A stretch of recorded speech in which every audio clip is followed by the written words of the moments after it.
welcome to the Insight, proudly brought to you by the Campus Magazine. Now, if you've been following us and what we have been doing last week, you do realize that last week we did give you a lot of information on EALA elections. Now, it did happen just a few days ago, and we are here to tell you what transpired as we promised you. I'm Irene, and I am here with... You're here with Menyada. Me, I'm still waking up from that shock. I don't know. Yes. Will we ever get a peaceful election in Uganda? I mean peaceful in terms of announcing results or what, where someone will say, yes, okay, maybe. But this time around, everyone is crying, starting from the parliament up to where. Oh my God. Before you get there, maybe we can just tell you what transpired during the EALA elections. Now, last time we told you that there were 28 MPs that were shortlisted to be elected, but now it's zeroed down to NRM scooping 6 candidates, and the likes and others getting the 3. Now, anyway, it was expected. Did you expect a house that is the majority share to come with less? Not at all. But that's aside. Let's focus on the drama that transpired in the Parliament of Uganda. It didn't happen in Kamoja or in Bwaise, but it happened in the Parliament of Uganda under the speakership of Anita Amon. Now, Menyata, just explain to you see, when the moment you say drama in Parliament, what rings into my mind is people throwing seats and chairs and tables. Oh yeah, someone waving a flag, like what we saw during the Toji Quarter the bill. The bill. But the beauty with that, okay, currently in the last election, the one we are talking about, people didn't throw chairs or tables, but because people raised, instead of waving the flag, someone came and started waving the ballot box from nowhere. So this is what happened. The election was supposed to begin as early as 8 a.m. in the morning with campaigns. Then people were supposed to vote. I'm talking about our MPs, the one you elected, were supposed to vote for someone to go and represent us, me and you, in EALA. So now, as people, somehow, as people were campaigning or what, little did they know, some other people were already voting outside. Oh my God. Oh my God. And we are talking about adults who are representing their constituencies, doing such stuff of thing. And by the way, that place, the Parliament, is heavily guarded. So I'm actually wondering how other people went and voted outside, and even inside there was voting going on. So in between there, our deputy speaker, I'm talking about Thomas, he came and said, okay, there are some people who are supposed to hurry and go and do other things. Yes. I'm just giving an example. Let's say maybe Dr. Jane Ruth Acheng was supposed to go and maybe attend to a Ebola patient in Mubende or somewhere. So she has to vote and run to Mubende to save life. But that was not the case. So our deputy speaker came and said, okay, some people requested him to allow them vote, then they could leave the chambers. Yes. Which he allowed, and it happened. Yes. But that was not enough. Some other voting was also taking place. Imagine you're campaigning for people to vote you. Cool, there are people who are already voting. Yes. You're campaigning, persuading people who are already voting. So we saw Honorable UK came carrying a full ballot box saying, well, people are cheating. You see by the way, you see that the entire box was full with pre-ticked ballot papers. Yeah. If it can happen in our parliament, how about in my village, deep in a leptom? Exactly. What can then happen?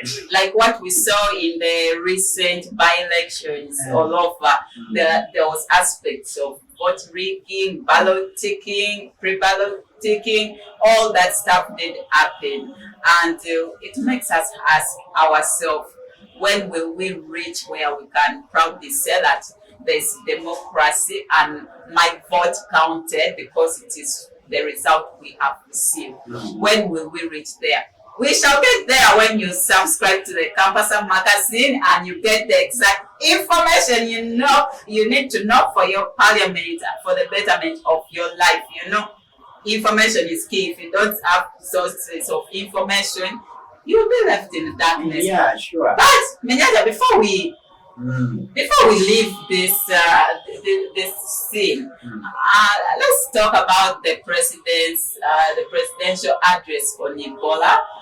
I think the president did mention very key words and connection to COVID-19. The connection between Ebola and COVID-19. Actually, if we can understand the connection and the difference, how they spread, I think we can manage Ebola and we can be stage-free of Ebola. He mentioned that unless COVID-19 that is spread, it is spread throughout. It is airborne. Yes. It is airborne. So by breathing, like the two of us wouldn't be this in this closeness if it was COVID. Though we tested ourselves, so don't mind about our closeness. We are safe. And then Ebola spreads in a way that the soft parts, when somebody touches you on the soft parts and they are actually infected, then you will get the virus, and it takes like about 21 days for it to manifest the signs and symptoms. Yeah, true. Yeah. And also, in case you get Ebola, and you sort of go for honeymoon, my friend, just know you will come back and first go inside alone for 3 months. Yes. Before up and down. So that is for Ebola. But then, in another thing that happened during the week, we saw someone once said, police has the right to shoot and kill when it reaches a certain extent of violence. Yes. So we saw Uganda police emerging victorious, by the way. They were #1 in a shooting competition between Uganda police, UPDF, Uganda Wildlife, and prison. Wow. So they came #1 this shooting was. Wow. Yes. So that means I think they are good. For me, I would think maybe the army would have targets. I think the police are also well trained, just like the army, and they focus more on aspects to do with the security, like the social security within. You know, like the army officials, most times, I mean, these army guys, most times they're just taken to war. Yeah, but these policemen, they know how to handle the civilians, how things are done. So let's not always imagine that the police is always wrong. They're doing the right thing, just that a few of them does not mean that the rest are bad. Talking about Uganda police, they still came #1 in a sports competition, still inter-force competition. Wow. Still Uganda police, UPDF, wildlife, prison. They came up with at least 13 medals. That was good. I think that's why in most cases when you're joining these forces, you're supposed to run. You run, and if you're deemed to be fit, that's when they can recruit you. Because you're going to go out there, you're going to meet a criminal, a smuggler. Yeah, you find a policeman who is so best to the extent that he cannot run after a thief. And at the end of the day, if Uganda's law says that you're innocent until proven guilty. So you find policemen, you can actually shoot someone thinking that he's guilty, but when he's innocent, just because he's your best, he cannot run and catch the thief. And also you see our police, our security, some of these are human beings. I think they have emotional kind of challenges here and there. So if you cross their path when they are already off, then they can do anything to you. But we thank at least Uganda police. These days there's a lot of improvement. We no longer see a lot of tear gas here and there. That's true. Comment on what's happening in Parliament.